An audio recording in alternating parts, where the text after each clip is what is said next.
Welcome to Men of Change. My name is Jabu Zwane. Thank you so much for tuning in. This is the podcast where you are going to be the man that is bringing about the change that you want, but more than that, to also contribute to the change that you want to see in the world. If you enjoyed our previous episode, please do share in the comment section and let us know what was outstanding for you. And of course, if you have not been following, please remember to follow, to click on that follow button and to share the podcast. Today, I'm actually very excited with the guest that I have with you guys. I'm going to have to share a little bit of a story because we go way back. Back before I had gray hairs, back when I still had a bit more hair on my head, back when I was about the age of 19, about 20. I walked into a university campus and I was waiting around at the time, waiting for my girlfriend who eventually became my wife, a bit impatient. And then this man walks up to me and he says to me, I'm going to try and put the accent, okay? He says to me, frog. I'm like, what frog? And then he's looking at my cap. It was written frog, fully rely on God. But being American, he says frog. Well, at least that's how I heard it. And then from there, he tells me, listen, I'm a Christian. And he tells me about these 95 things before, that happened to you when you were born again. And before I know it, we've been chatting for about an hour. And then eventually, my girlfriend at the time walks up. And then it turns out that actually he had met her earlier, a couple of days before that. And he says to us, come and visit us, come and visit our church.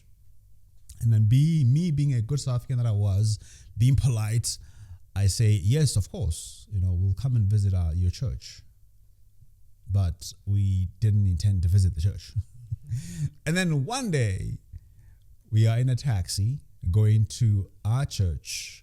And as I open the door, because I'm sitting right next to the door, here he comes. He jumps onto the taxi and he says, so you come into my church? I was like, okay, I suppose we are. And then we went to church.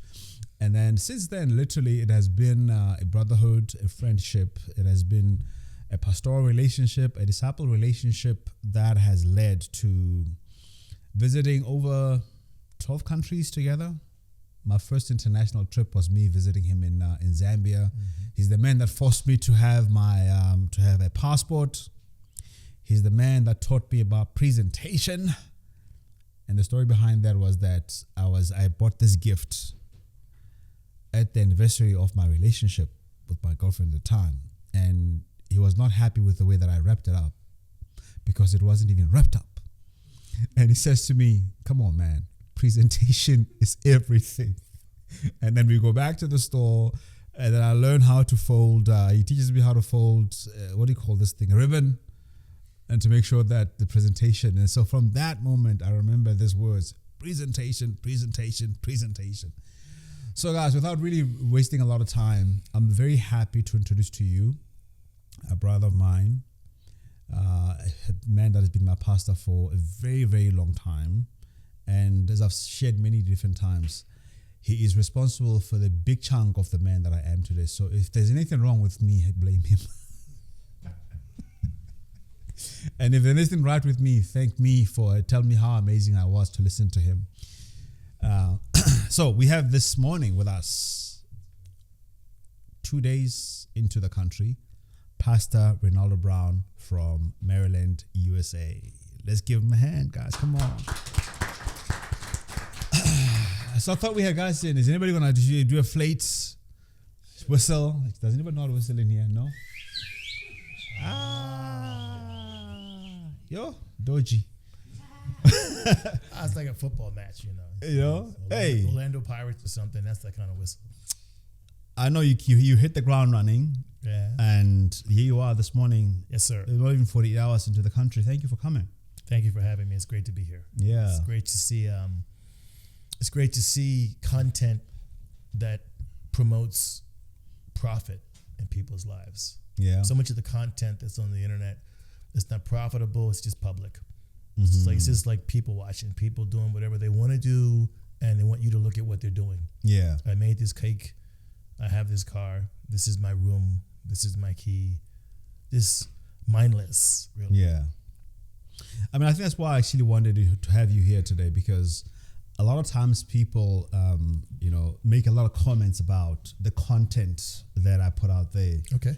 And I think for me, well, I suppose it is content because of the context of the word. Mm-hmm. But for me, it's the life that I received.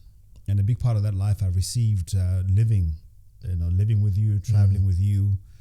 A lot of the private conversations that we've had, and that culture that I developed walking with you. I remember one of the things you used to say to me, you'd say, I don't know how long I'm going to be in the country for, or if I'm going to come back to the country, so let's not waste time. Yeah. So as soon as you land in the airport, as soon as we sit down, we're talking, life. Sure. And we're speaking serious things. I don't think you and I ever talk about soccer, football, basketball, none of that. That's the thing about men. We aren't deep. We don't get our depth of intimacy relationally. We get it through surface things. We get it through things beyond us, like preferences, circumstantial intimacy, situational intimacy. But there's no depth to that. So it's hard for us to have real relationships with men. Mm-hmm. I would say the word I've been playing with a lot lately is authenticity. Men need authenticity in their relationships. That means I don't have to know everything. They don't need transparency. I don't need to know everything about you, and you don't need to know everything about me. But what makes a relationship real? Yeah, it's authentic. It's authentic. It's organic. It's universal. There's a connection, and we commune in that authenticity. That doesn't require transparency. You don't have to know everything. I don't have to know everything. Proverbs 29:11 says, "Only a fool says his whole mind." Ooh. You don't share your whole mind with anybody except for God. Not because it's private only, but also because you don't know the kind of capacity they have. You may share something with someone that you think is going to actually benefit the relationship, and you crush this person because you don't know what's going on in their life or in their mind, and they can't handle that. As much as we want to know gossip, we're not built for it. So when you hear like, whoa, I wish I didn't know that. I'll never see that person the same way again. Or I wish I didn't know that. So you don't want to, we're not transparent. I don't believe in that. I don't believe you tell everybody everything. Again, Proverbs 29:11. Only a fool does that. Only a fool. What is the profit? That's why you think, then you speak. Most of us speak, and then we think. I shouldn't have said that. Well, think. And that's what's lacking in this generation. We're not thinkers. Sure. We're feelers, we're doers, but we're not thinkers. 55 years ago, Martin Luther King Jr. sat down and said this about men. What's lacking in our society, that was 55 years ago, what's lacking in our society is to be able to sit in a room and be quiet with a piece of paper and a pen. Whoa. And just be quiet and think. They did a survey of 10 of the top CEOs in America. And all of them, they had several habits. One of them was out of every day, they took 1 hour, got away from everybody, and sat down alone and just thought about the business for an hour. Sure. Just an hour. No phones, no interactions, no radio, just in a room, quiet. And just think. Use your brain. Right? Because your brain is the governor of your feelings or your emotions. It shouldn't be your feelings or your emotions are the governor of how you think. In other words, how I think determines how I feel. It shouldn't be how I feel determines how I think. Because feelings were never designed by God to decide anything. All right there. I want to come back to that because one of the battles we're going to speak about is the battle of emotions. But I want to take it back to literally in terms of how our relationship grew. And one of the things that I now reflect on, it seems to me when I reflect back, there was an urgency in your life to build men. And I'm saying that because if I reflect on my own life and I reflect on, I think probably I know about 25 to 30 men that I know personally that you've built and that have been very meaningfully involved in their lives, help them with marriages and help them with a lot of things, you know. Is there an urgency to build men, and is there an urgency in your life? And if that is the case, you know, how important is it? Why do you do it? Okay, in your life, there's two things: what's important and what is urgent. What is relevant in my moment is what is urgent. A lot of things may not be important, but in the moment, what is urgent is what's key for the moment. And sometimes we're not saying the other things are not important, but your perception of life, your worldview, your calling from God, if I could use that, guides your urgency. I would say I'm a product of being discipled. I'm a product of being invested in. I saw the value very early that it takes men to build men. That's the raw of it. The raw of it is it takes men to build men, right? Mothers can infuse a certain measure of character into a man, but ultimately, who that man is, only another man can shape him in that way. And there's several ways that men do that: manipulation, control, force, culture, authority. We use all these, we weaponize these words to change men. But really, it's influence.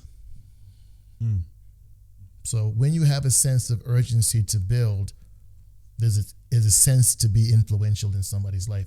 We are where we are because someone was influential in our life.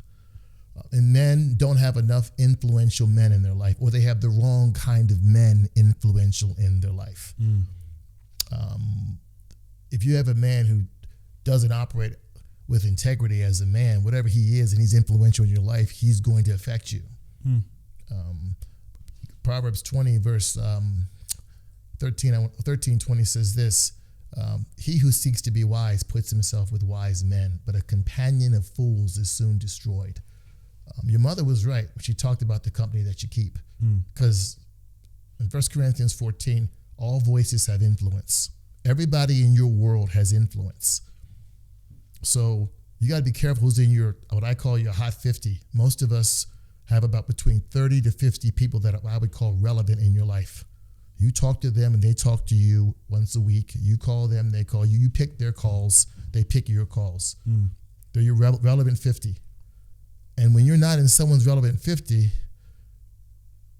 you're not relevant. You don't matter. The influence is light.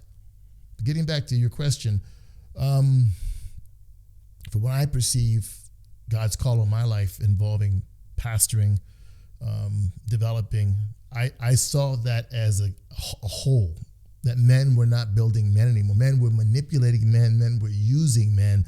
They wanted just you to serve me, help me, but not building people. So I decided at a very young age to do that, to learn how to do that and to do that. And I had a sense of urgency from it because I got that from God. God gives you a sense of urgency because God gives you purpose. Purpose produces urgency. Whatever that purpose is, it's the fuel to your sense of urgency. It's why you get out of the morning, you get out of bed in the morning, you're ready to go. Why? Purpose. And women seek security, men seek purpose. If you give a man a purpose, he's going to have urgency about that purpose, even if it's criminal. But if he has purpose, he's got urgency about it. So urgency is important. You know why? Urgency keeps me focused. Urgency gets me out of my house. Urgency gets me down the street. Urgency puts me on the combi. Urgency puts me on the job. Why are you working? There's a sense of urgency because there's purpose behind that. I got a wife and 4 kids at home. I got to take care of them, so I'm going to go to this job. Why do I have the urgency to go to this job? Why is it not optional? Because there's a purpose behind it. Sure. So I would say, why do I have a sense of urgency about it? I see purpose in it. Why should men have urgency about it? There's purpose in it. This society that we live in is not building men up, but breaking them down. Wow. We break men down from being a man, and then we tell them, be a man. In what ways are we breaking men down? We emasculate them. We want them to behave as women in many cases. Number 2, I think we don't validate their self-worth. we tend to reshape them into the image we want them to be. It's whatever serves our purpose. I think we don't show them the value of character and integrity and purpose and to be forthright in living, to live. Growing up, all the men I knew had a code. Remember that word? We had a code. It was a way that you lived your life. So there's things you didn't do because of the code that you lived by. There was a map of how you lived your life. And no matter whether you were a lawyer or you were a doctor or a baker, you lived your life a certain way because this is who you were. Yeah. See, your life was about who you were, not who they were. But now our life is about who they are, not about who we are. So we let people tell us who we should be. And so through media, movies, culture, men are no longer head of the house. They're in the house.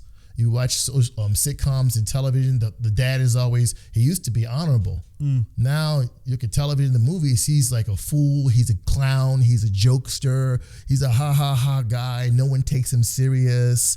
But then somehow once in a while he drops a pearl of wisdom. He's this comedian. He's not this strong role model. Sure. So then he gets out in the world, you produce these little mini guys that are unsure of themselves. It shows the worst of men and not the best of men. Sure. And I think we have to get back to teaching men how to be men.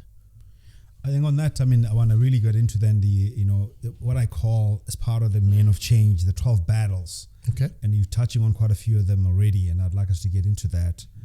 And I think what you're saying right now speaks into this,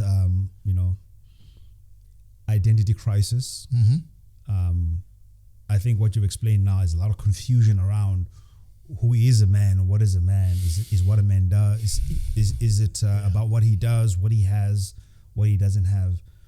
First of all, do you believe that there is an identity crisis? And if there is, what causes that? And is there anything we can do about reshaping that and sort of packaging what a man is? Well, society has decided to blur the lines of humanity. Okay. They don't want gender differentiation. They just want people.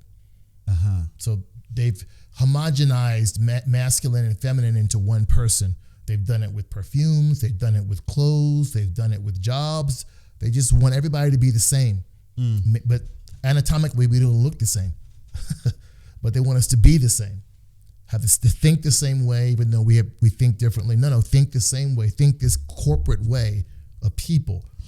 And I feel in that salad of blending androgynously, we're just people now. Everything's just people. You're using some very interesting words. Okay, first of all, what does androgynously mean? Androgynous is like not male or female. It's just it's a mystery. Okay. So it's this idea of men are just people, but there's nothing unique about them. And women are just people. There's nothing unique about them. So we're going to blind our eyes to what we can see is obviously anatomical differences, and blind our minds to what we can see is they think differently, and blind our minds to all of that and say we're all the same. Are we all equal in value? Yes. Are we unique in our operation as humans? Yes. So I'm not attacking the value of either gender, but I'm saying there's a uniqueness given by God, and in life you can see it with your eyes. There's a uniqueness between a woman and a man. And I feel that society is blurring the lines of that uniqueness. Men are no longer men. So it's hard to identify. And then whenever we need men to do certain things, we run back to an old stereotype, be a man. Now that I've completely emasculated you over here, like I remember I counseled a couple one time and I said to the wife, I said, here's the problem. You don't want him to have authority in the house. You don't want him to lead the house. But then when the house is in danger, that's when you want him to be the man. You can't have it both ways. It's not a light switch. You don't turn him on to be a man when you need him to be a man and then turn him off and emasculate him when he's not a man. Either he's going to be a man or he's not going to be a man. You can't have it both ways. But that's what society wants. There's one side of society that says, we need more men to be like men. And we have another side that says, men are too much men. You need to tone that down. Just turn down the testosterone. Don't be less of a man over here, but be more of a man over here. And that's not how we're built. We are, 1 Corinthians 15:10, we are what we are by the grace of God. All of it, holistically, right? Holistically. So I think that there is a major identity crisis. Men growing up in this generation, they don't have typical masculine role models that show them what a man is, for better or for worse. Yeah.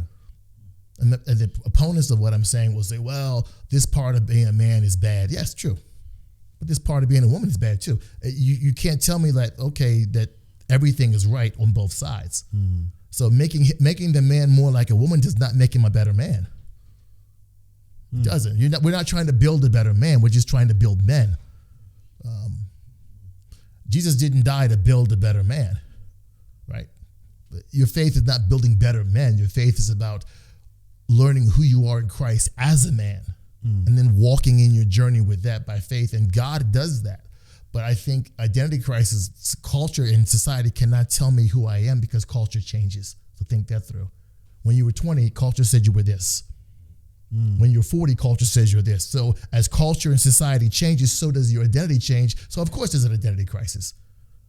If I'm learning from the outside, one of the seven rules for what's considered to be true is it has to come from outside of you. It cannot come from within you. So I can't decide what is true, right? Jeremiah 10:23 is not within a man to know himself. It's not within you to know you. Because you're in you. You're biased automatically. So imagine this for a second. The world keeps telling me who I am. And it keeps changing. It would be nice if they said you're this and it stayed that way. But just look over time how the definition of a man has changed through the decades. It's changed. What your father thought was a man, your grandfather didn't think was a man. And what you think is a man, your father didn't think you was. It just keeps changing because it's based upon public corporate perception and not personal identity. Those things have influence in my life, but I have to make a decision who I am. I'm responsible for me. Yeah. This is me. So I have to live my life on my journey. I have to live based upon conclusions that I draw. Be careful of the conclusions that you draw. Who's drawing these conclusions? You're ugly. Who's drawing that conclusion? You're this. Who's drawing these conclusions? Don't adopt other people's conclusions about you. You make your own conclusions. If you're 3 times 7, you're a grown man, you make your own conclusions. And I don't need public opinion to agree with that. They don't decide who I am. I decide before God who I am. And God tells me who I am. God doesn't say, well, they say this. God says, I say this about you. And then you in turn say, I agree. But faith is how you agree with that. Yeah. Or you don't, right? But it doesn't change. So I would say it's a major identity crisis. Men don't, I'm not necessarily saying they have to be a certain way based on what someone else said, but men don't know who they are because they're hearing a lot of voices. Yeah. I mean, when you're 4, when you're 14, when you're 24, people are telling you you're this, you're this, you're this, and then you walk in that until you meet somebody else says, that's not what a man is. This is what a man is. Or you're too much of this. You just keep chopping and chopping and chopping. And by the time you're 25 or 30, you've got 17 opinions swirling around your head about what a man is. You're trying to be all those things. Because here's what's wrong. You're trying to be those things to have those things.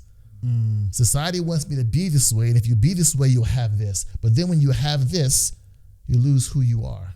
And you become this empty shell with the car, the job, the wife, the career, the fame, the money. But inside, you're like horribly depressed because you're not satisfied. What to you personally, I mean, how do you think of yourself and how do you describe yourself as a man? What to you is manhood? I would say, for me, because I'm a Christian, I learned a long time ago, I can't decide who I am. And that didn't make me. The one who made you with a divine intent and purpose. I got to know that person and then let them teach me who I am. Yeah. Because most of the folks that tell you who you are don't even know you. They literally don't even know you. And they make random judgments and random conclusions about you, and they don't even know you. Like I saw recently a player on a football team, American football team, another guy just ripped him in half. And the first thing he says was, rather than defend himself, he says, you just don't know me. Oh. You can say those things about me because you just don't know me. Wow. God is like that. God says, before you judge me, before you judge your life, you don't need me. Get to know me. Of all the different gods of different religions, God of the Bible is the only one who says, get to know me. Just get to know me.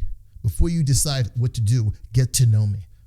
Because in the relationship, you find relevance of people. People that are irrelevant to you have no relationship with. So I know for me, I began to think about myself the way God thinks about me. And I began to draw conclusions about myself based upon conclusions he's drawn about me. For the believer, there's 3 levels of revelation. The first level of revelation is, who is God? Okay? He reveals that through who he says he is, who he shows himself to be, and how he's made himself expressed. Who is God? Okay? Second revelation to a believer is, or to man I could even say, is who am I according to him? Not who am I in my world, but not who am I according to my opinion, but who am I according to him? Because he has the right to say that because he made me. So he knows me better than I know myself. Who am I? Then the third revelation, the layer of revelation, is my world. Yeah. My world is what God says it is, right? Not what, because I don't have the perception to see into everything.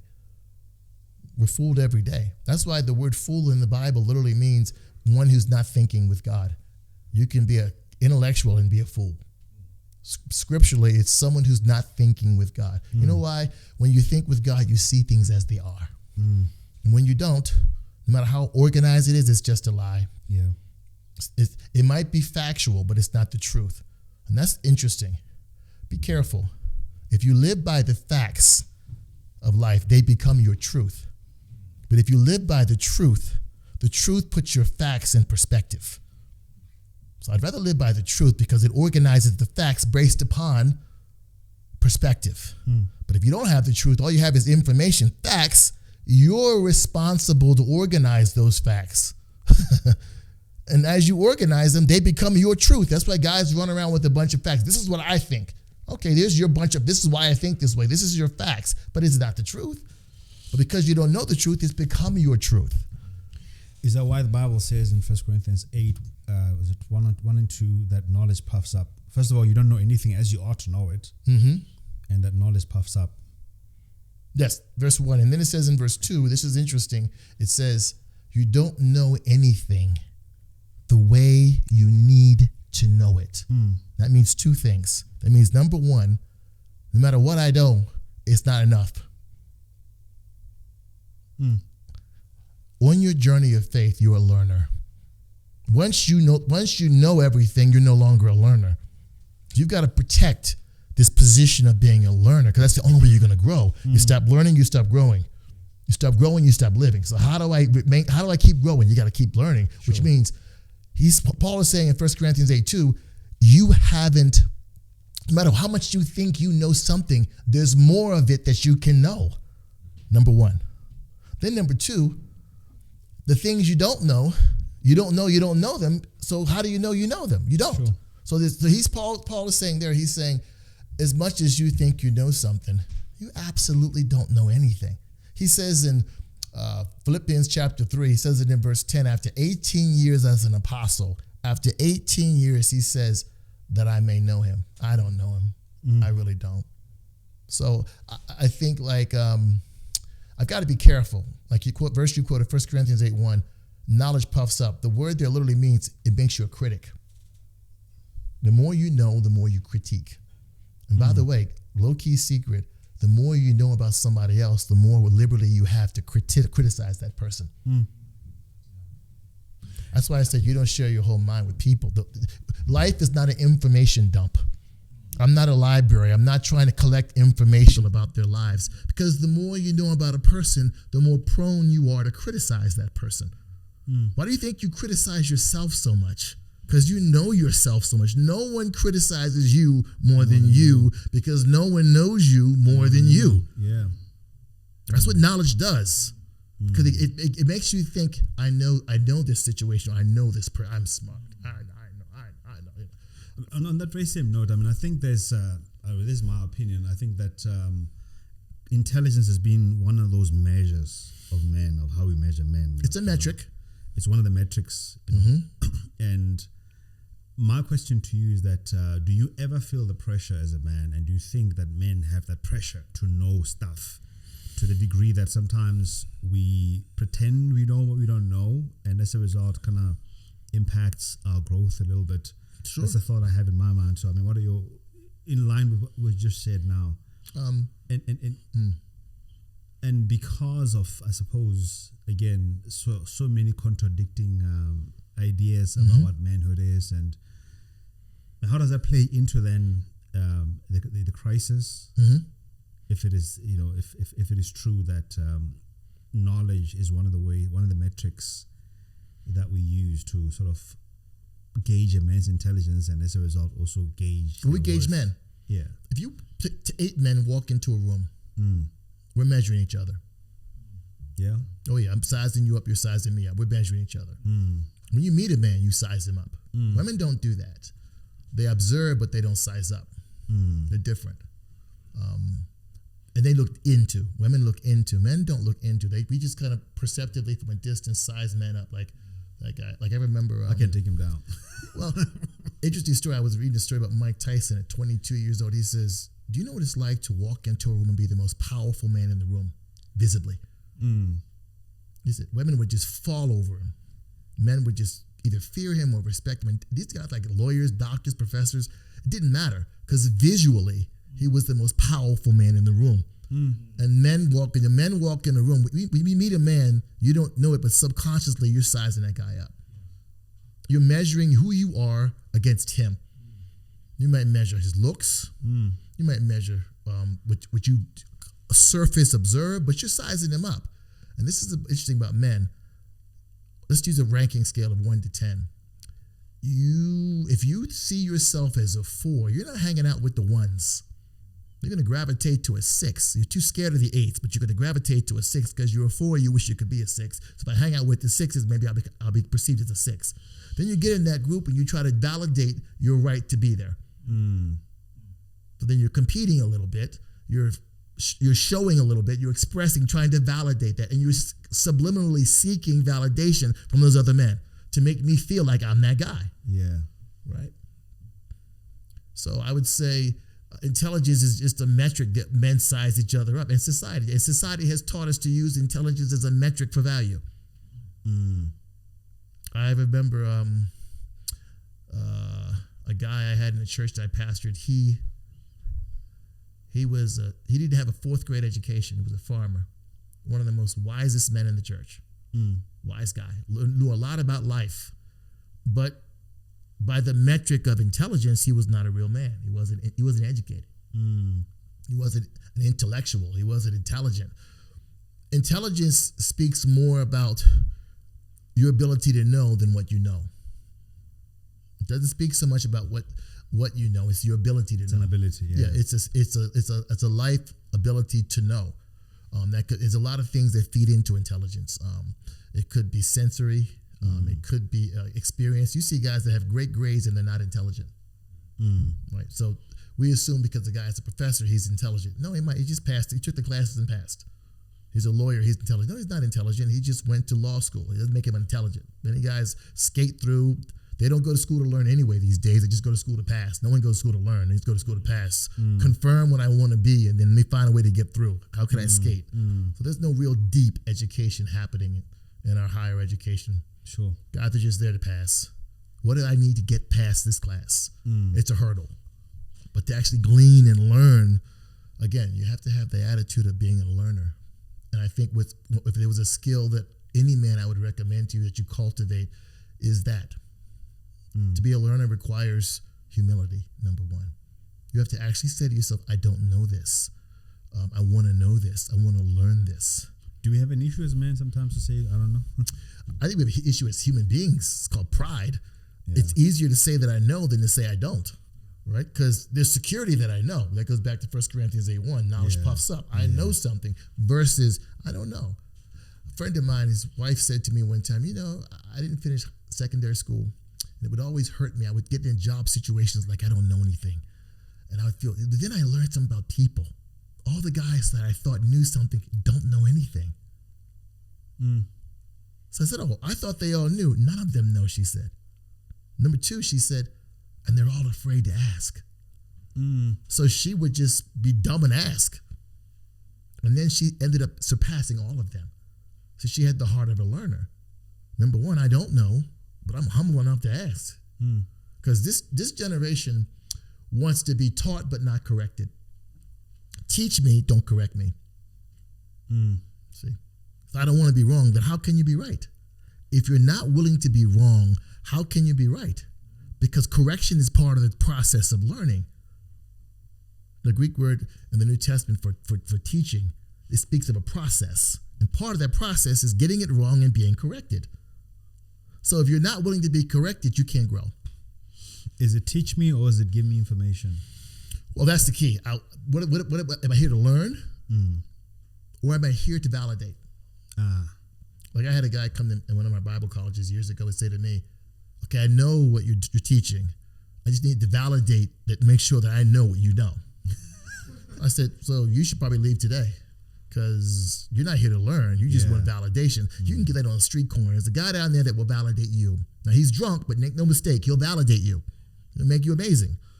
But next time you think you're somebody special, why don't you go to Horace Fontaine and stand on the side of the road and raise your arms and say, look at me, and see who pays attention. Next time you feel so special, so beyond everybody. Being a learner.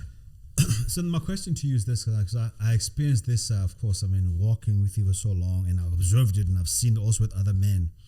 Is there then therefore a fear for a lot of men to put themselves close to or to have even friendships with men who know more than them? But the thing about the measuring is there because I didn't dig into that, but what's behind why men in a room measure each other? Yes. Insecurity. Ironically, as much as we say women are insecure, men are more insecure. Come on now. I'm being honest. We are very insecure. I never forget I was at a pastor's conference in Philadelphia, Pennsylvania, America, and I was laughing with two other pastors, and the main speaker walked over to me and said, were you guys laughing at me? And this guy is an accomplished doctor with more letters after his name than the alphabet. I said, really? Why would you laugh at you? That we would gather in a corner and laugh about you. Why you? Like in a room of 200 men. Why would I said no?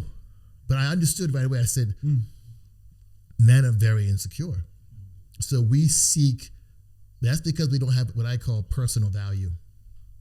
Okay. So I've got to go get value outside of them. I've got to get external value to fill the hole for the need for internal value. So I get the car. So to see the car, that means because I have the car, I have value. I got the girl. See how she looks? I got the value. I got the girls. You got the position. I got the job. I got the career. I got the money. But here's the problem. None of those things satisfy. The hole just sits there. You have everything and you have nothing. There's a verse in Isaiah that says, observing everything and knowing and seeing nothing. Seeing nothing.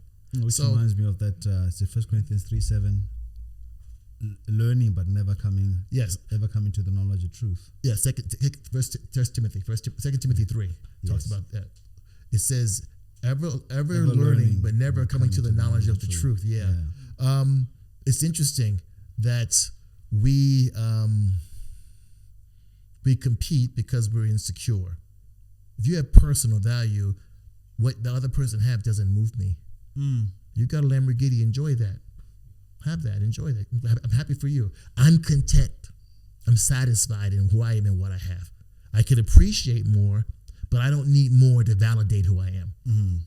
I'm on my journey. So on my journey, there's going to be pluses, it's going to be minuses, but it's my journey. So I'm not on my journey staring at your journey, trying to get what's on your journey and my journey because I'm not you. Yeah. So I need to have contentment with me. And I think we have to teach men to have self-value. Self-value. What are some of those things that we can, use to sort of build that self-value, so we don't have to depend on external validation as men? Number one, seeing your value as an individual, meaning I'm uniquely made in Psalm 139. There's no one on this planet like me. No one else has got my own individuality is unique. You can't make a machine like me. You can't copy me. So rather than lust after what you have, I want to celebrate what I already have. right? We're kind of like that old Aesop's fable. The dog is walking with a bone in his mouth. He looks in the river and sees another dog, which is his own reflection, and the bone is magnified. So that dog's got a bigger bone, so he spits out this bone to get that bone and has no bone. Oh. And that's a lot of men. They got a bone in their mouth. They see another dog with another bone. They spit out that bone to get that bone, and now they have no bone. Oh, wow.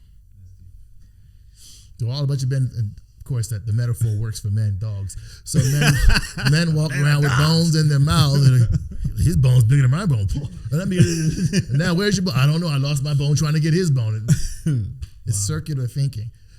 I have to build self-value. Number two, I have to draw my own conclusions about who I am. Even if it's God himself telling you who you are, you have to, Hebrews 4:2, you have to mix faith with what God has said about you and own it. That's a good point. Make sure you own the right things. Make sure you draw the right conclusions. I can make mistakes and I can be responsible for them, but I'm not taking ownership like that, like I'm a mistake. Be careful about that. Watch labels.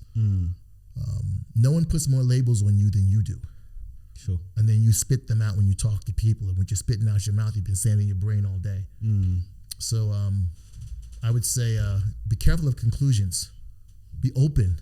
Be objective. Be humble. Walk into life like there's an opportunity, like there is an opportunity to grow. So then when you see failure differently. Okay, this didn't work out the way I thought it was going to work out, but I learned from it. If you learn from it, then it's not a failure, it's a lesson. If you didn't learn from it, then it is a failure. It's not a failure at action, it's a failure to learn. Every failure in my life is a failure to learn, all of them. The success in my life is where I've learned. So someone else can see your life and it looks horrible. And you're like, this is the best part. I learned so much. Things I got locked up, things went crazy. I learned so much. I know a guy right now in Supermax in Maryland. He's in death row. He said, but I've learned so much. I've learned so much about myself and about life and about God. And it took all of that to get me here. Yeah. Because what is the goal in life? To get or to grow? Which one is it? What is your goal? Which goes back to my other point. What's urgent about your life? Getting or growing? Because you may get, but you may not grow. And by the way, what you get, you can lose. But when you grow, you don't lose that. Sure. Growth is intrinsic. It's a value that you can't get your hand around. It's a value that's personal. It's perceptive. But it's something that you can't lose. When you grow, you grow. Sure. But getting on your journey, your calculator's got a minus and a plus. It's a whole lot of minuses and a whole lot of pluses. Material things will come and go. People will come and go. Luke 12:15, poor is the man whose provision is his possessions. A man's life is more than what he possesses, it says. A man's life is more than what he possesses. So poor is the man whose provisions is what he possesses. I mean, think about this for a second. Society says you are what you possess. You're successful because you possess. Right? Is it more on men though? I would say it's on men because of the role in society. We're expected to be possessors. And the women in our life expect us to possess. They're like, why is he attractive? Because he looks like he can possess some things. And by the way, I'm entrusted, and that's why women actually walk in faith more than men. She's entrusting who she is to a man. She's coming under a covering of a man. I actually think they're the more braver in a marriage. Yes. Because he's coming over and she's coming under. And she's saying, I'm putting everything on this guy. Right? But she's got to be careful that he can't be her everything. That's the mistake. If he's her everything, you're doomed from the beginning. He can't be God. Right? Yeah. So I'm saying that to you to say there's this value system that I have to have as an individual that guides me in my journey in life and with God. There's a value system that's not my own, but God has to lead me in that value system, and I have to learn that value system. And that value system, naturally speaking, we growing up, we used to call it a code. Every man had a code. Yeah. Whether he was the dentist or the doctor or the baker, he had a code that he lived by. All right, for the believer, that's elevated. It's not just a list of do's and don'ts, but it's who I am. Like a man holds a door for a woman, not because she's a lady, but because I'm a gentleman.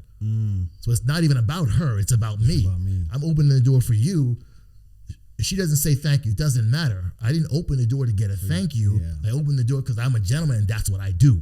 Like, okay, well, why do you do that? Because this is who I am. I draw conclusions about who I am. Like sometimes I'll tell husbands, when you get into a marriage, new husbands, I'll say, instead of trying to make your spouse a better spouse, decide the kind of spouse you want to be and be that. Don't try to fix them. Decide who you're going to be. Make some conclusions about who you're going to be. Make some decisions about, and then enforce that. And when you fail, get back up and continue to enforce that. Keep working towards that. Yes. Enforced discipline leads to genuine discipline. Just continue in that. Okay. It's not remarkable that you fell. It's remarkable that you got up. That's remarkable. Yeah. So, okay. So continue. Decide who you want to be. Like in a relationship, a friendship. I use you, for example. I decided 25 years ago who I was going to be towards you. I made a decision and drew that conclusion. It was not based on your decision about me. I decided that. And then I was that. The best I could be, I was that. Yeah. And when men are willing to decide who they are and express who they are as they are, they'll teach other men to be the same way.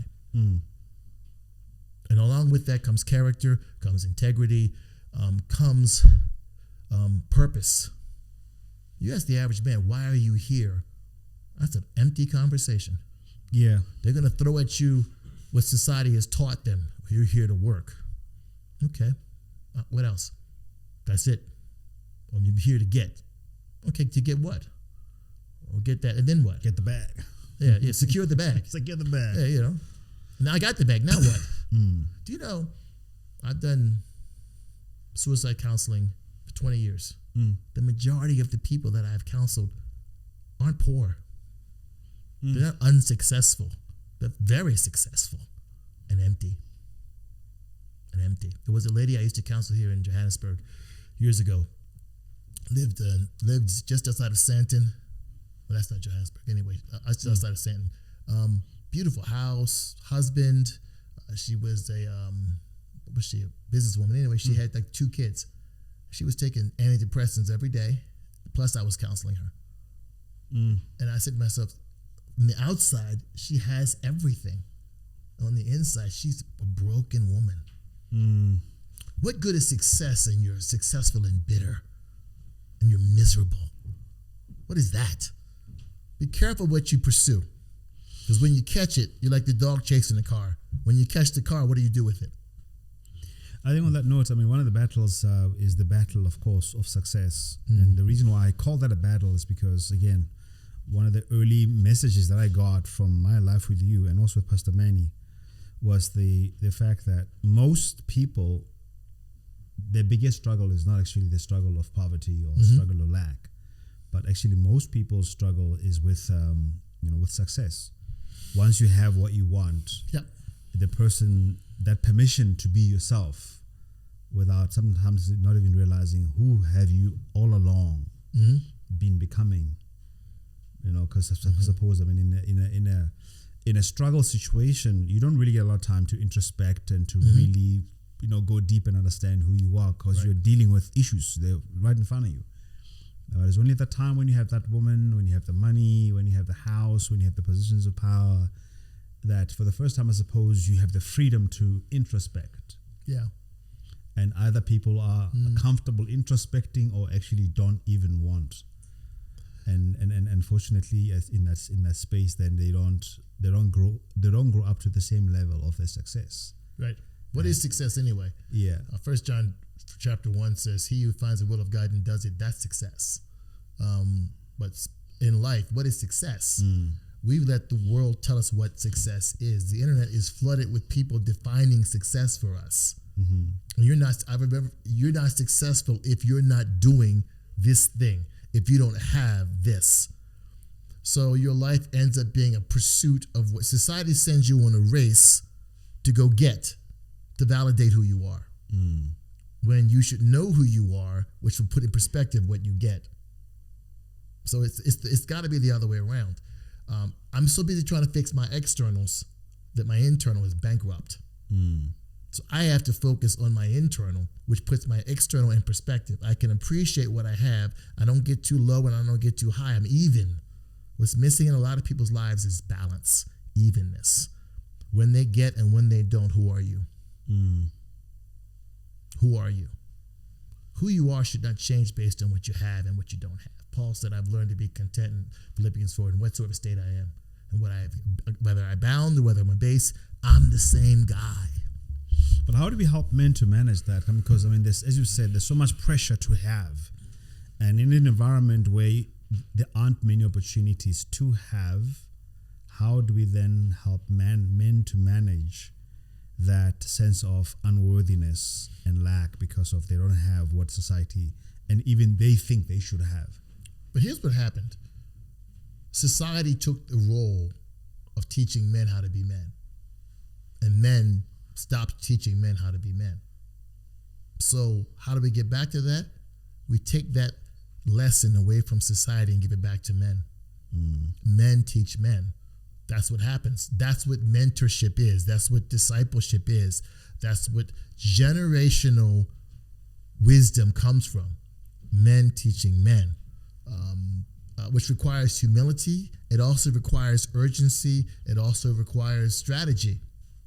You have an objective, and then you've got a strategy that supports the objective, and then you have tactics that express the strategy. So we have to think about that. We have to be systemic about it. It's systematic. We have to be organized about it. We have to be intentional, and that's a beautiful word for a grown man. Who you are is what you're intentional about. Quick one though. Okay. Anger. One of the battles of men for me is emotions, and I'm observing that many emotions of men are ignored except for this one, anger. Yeah, anger is the front of the room. Anger is the lion in the room. Anger is the male, particularly the African American male, but male in general. That's our calling card. He's a man, that's why he's angry. We just write it off. Okay, or she's a woman, that's why she's emotional. And I know a lot of emotional men. So I'll say, here's some 3 rules for anger. First one is this. Decide what you're angry about. I'm angry. Why? If you can't tell me in 2 to 3 sentences clearly why you're angry, you have no right to be angry. I tell couples all the time, you take 3 hours to explain to your spouse why you're angry. They stop listening after 15 minutes. Get to the point. Why are you upset? Tell me. And if you don't know why you're angry, wait and think about it. And then write it out. This is why I'm angry. Number 1, qualify the anger. Define it. Number 2, qualify it. Is it worth being angry about? This is what many people do not do. They don't qualify anger. The older you get, though, you kind of learn that, like, that's not worth it. When you're younger, you talk about my mother, pow. Now you're 46 years old, you talk about my mother, pow. That's not going to work. So it's like, okay, is it worth being angry about? Yeah. 90% of the things you're angry about are not worth being angry about. Someone cut you off. Yeah, they cut me off. I cut people off too. So how about, hello? Okay, number 3. Let's just say you know why you're angry, and let's just say it's a good reason to be angry. Decide how long you'll be angry. Because here's why. Most of the time your anger solves nothing. It doesn't change what happened and doesn't fix what could happen. So your anger is a response. It's not a solution. Anger is never a solution to circumstances. It's a response to them. That's what emotions do. Emotions are responders. Yeah. So decide how long you be angry. Okay, you know what? I'm angry at so-and-so, and I know why I'm angry. But at some point, I'm like, I'm done with this. Yeah. By the way, if you don't become done with this, it will make you bitter. And bitter eats away at your soul and your psychology. It's one of the few things that eats away at your physicality and your mentality, being bitter. And most of us are bitter because we get unresolved anger. Eesh. So those are 3 things. Define it, qualify it, and then decide how long you want to be angry. And then when you're angry, I'm done. When the memory comes back, I've decided I'm no longer angry about that. It's not important anymore.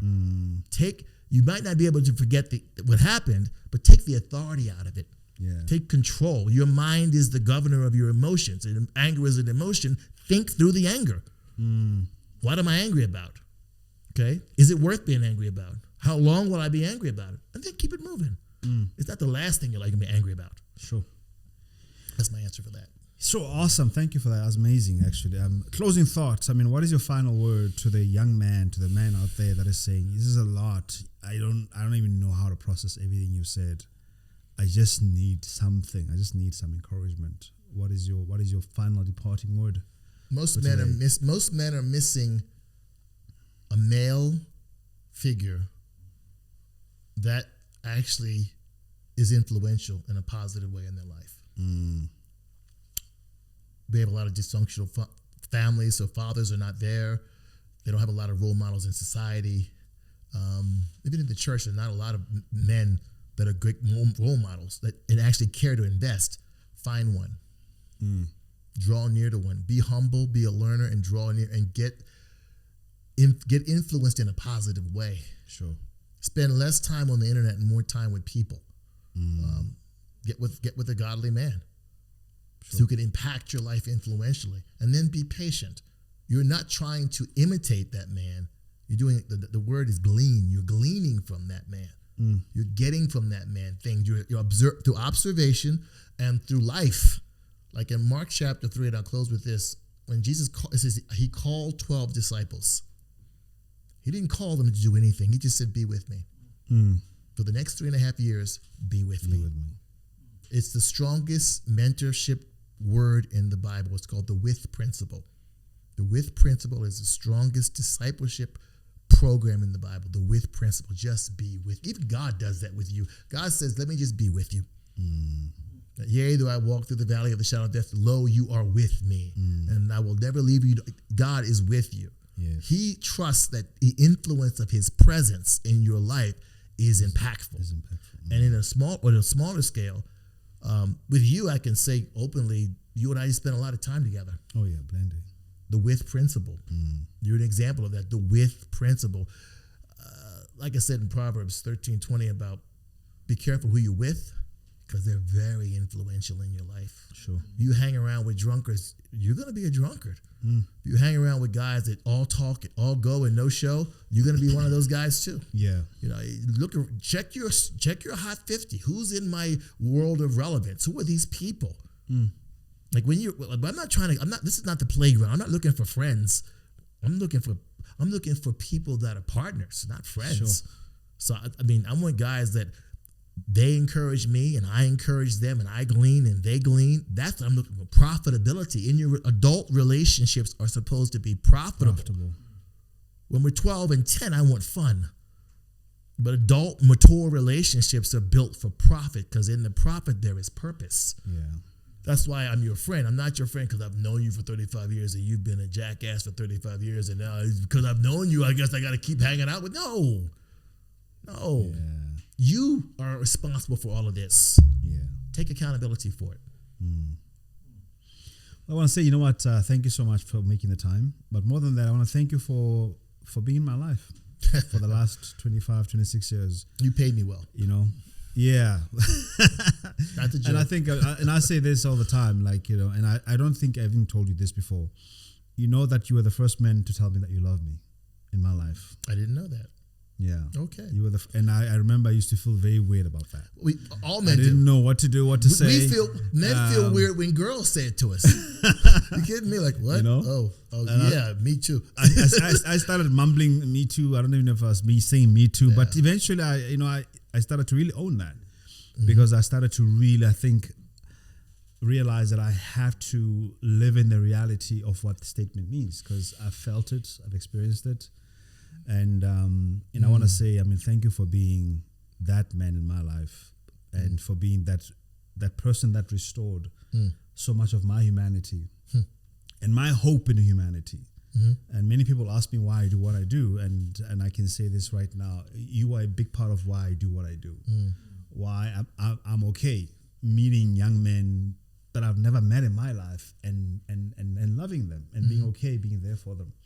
Because you met me in that moment of confusion, of not having had a father, and it was a very validating thing to be hanging around an African American back in the day, coming from the Free State. This is the early 2000s. The early 2000s. RSA was interesting in the early 2000s. You know what I mean? And you've been that. You've been that to me, and I think a big part of for me.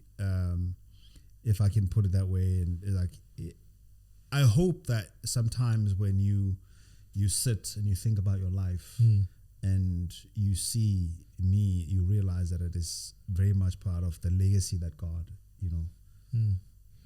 brought you in this world for. That's an interesting word, legacy. It is one of the battles that we didn't get a chance to talk to, but I'll make one sentence about that. I was just thinking about that word this morning. You in life will be either a legend or a legacy.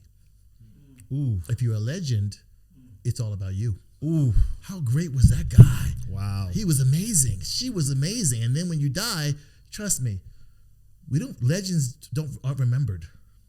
Who was legendary in 1940? Can you tell me? Mm-mm. Exactly. It's only very rarely is someone legend that even is memorable. But a legacy is when it's not about you. It's about those that you've influenced and impacted. And long after you're gone, your legacy continues. Sure. And we are designed to have a legacy, not be legends on this earth. Sure. That's what God has called us to have a legacy. Generationally, generational faith, generational wealth, generational layers of humanity. You only get that with legacy. You don't get a legend, it stops. Like when you see what I call blue bloods, money that's generational. They've had money, their great-great-grandfather had with a millionaire and everybody afterwards. That's legacy. You were building a legacy, right? Not a legend. Legend is all about me. I'm amazing. I put things on myself. Da-da-da-da. No. You were created to have a legacy. You were not created to be a legend. A legend is like a firecracker. In the moment, wow, they're amazing. And who is he again? I don't remember. I forgot his name. He did something crazy with his hand. I don't know who he was. But the legacy, that person over there, that person over there, that person over there are there because of that person over there. And you may even forget that person's name, but you can't forget their influence. Sure. Because it's about having a legacy. Wow. Men need to get back to building legacy and stop trying to be society's legends. Oof. And the African American male is a legend in society. We have a ton of stereotypes that qualify us as that guy. Which were crushed when I met you. Of course. And when I traveled to the States for the first time, I'm like, these guys don't dress like we're all not rap stars and movie mongols. No, but anyway, the point I was I'm making very disappointed. is they have this very this big thing, right? And the society says, be the legend, be that guy. First of all, that guy is lonely and empty. Oof. Number one. And number two, when he's gone, he's gone. He's gone. But a legacy, generational, that's when you can change a generation. You can change the direction of your family, your bloodlines, when you think like legacy. Legend is just about you. Sure. I'm in the family. I'm in this culture. I'm in the country. And whatever happens to it, happens to it. Sure. I'm here to get mine. You only live once.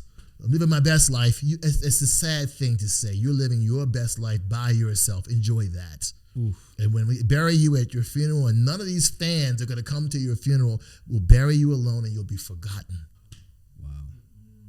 Or maybe I don't make it about me so much. Maybe I decide to say, you know what, God, I'm going to be a builder. I'm going to be a builder. Amen. I'm going to build. Amen. And then down the road, you look back down your journey and you see all these little blips along your journey.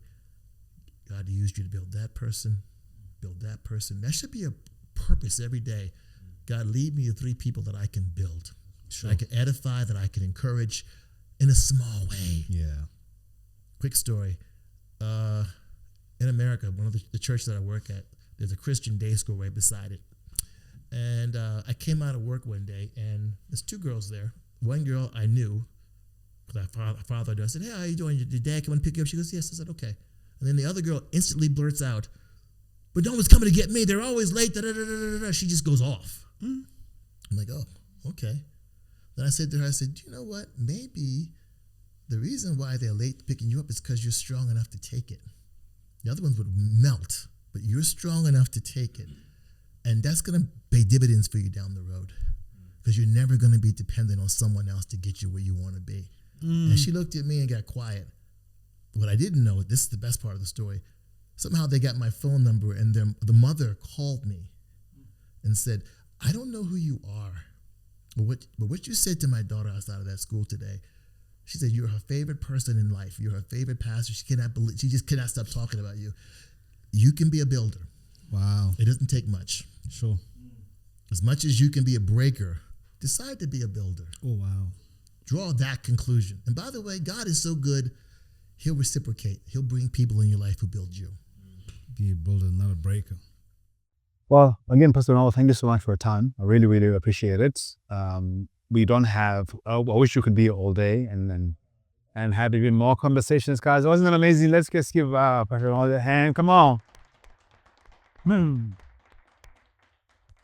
Once again, I'll say thank you to Arise Studio for this opportunity to have us, to host us, Eob and the team. We got Jaden, we got Amu, we've got, who we have? I didn't get your name, guys. I didn't get your other names. Really, incredibly special people who are in the background, who are legendary. You're part of the legacy, even though you're legends, okay? So, but to you, we've been watching. Don't forget to subscribe. Don't forget to follow. This is the Men of Change podcast, where we learn to become the men that we want to be and also keep bringing about the change that we want to see in society. Until next time, peace.